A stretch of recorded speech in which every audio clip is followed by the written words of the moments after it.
It doesn't get more humble than concrete block.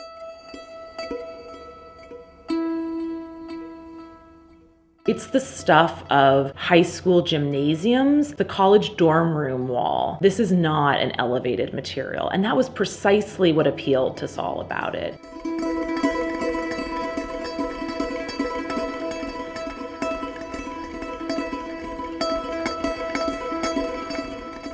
Even from the very beginning, he never referred to his three-dimensional work as sculpture, and he referred to them simply as structures, and had more in common with architecture than it did with the traditions of sculpture.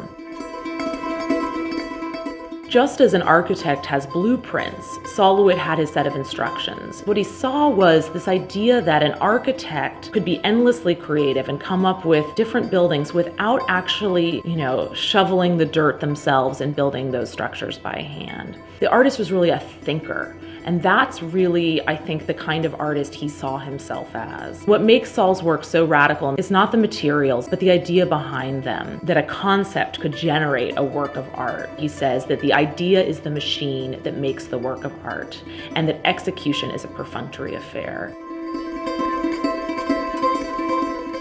When people would ask him about inventing the medium of the wall drawing, his retort was, I think the cavemen came first. The wall drawing in the Gates Computer Science Complex has the presence of that same motif, the cube, that was so important to Sol for his entire career, and that he explored in every single medium. Most museums and galleries don't have 6 weeks of installation time for an artist. There's no way you can cover 8,000 lines on every single wall in a couple of days. So Sol quickly realized that as these wall drawings became more in demand, there was no way that he could fly all over the world and do these all himself. A wall drawing exists actually as a sheet of paper, a set of instructions that Sol devised. More often than not, he'd give them to drafters, to friends, to art students, to fellow artists, and they would make the work based on his instructions.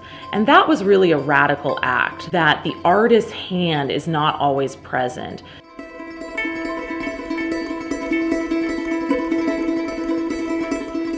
This wall drawing has not been realized in more than 25 years since it was first done for the Whitney Museum in 1987. You'll see that one side of the cube, for example, says RRY. That's Sol's way of saying one coat of red, another layer of red, and then the third final coat being yellow. Those slight differences between RRY and RBY give you this sort of endless spectrum of color, endless possibilities. We have to remember that analogy that LeWitt himself often made between the wall drawing being like a musical score, and this idea that he's essentially the composer, and he's come up with a piece of music, but it can be played at concert houses around the world on the same night. It's really shifting the notion of a work of art being a singular object, something that you ship to a museum or to a collector in a crate or in a box. It's not about objecthood anymore. And it's not about singularity.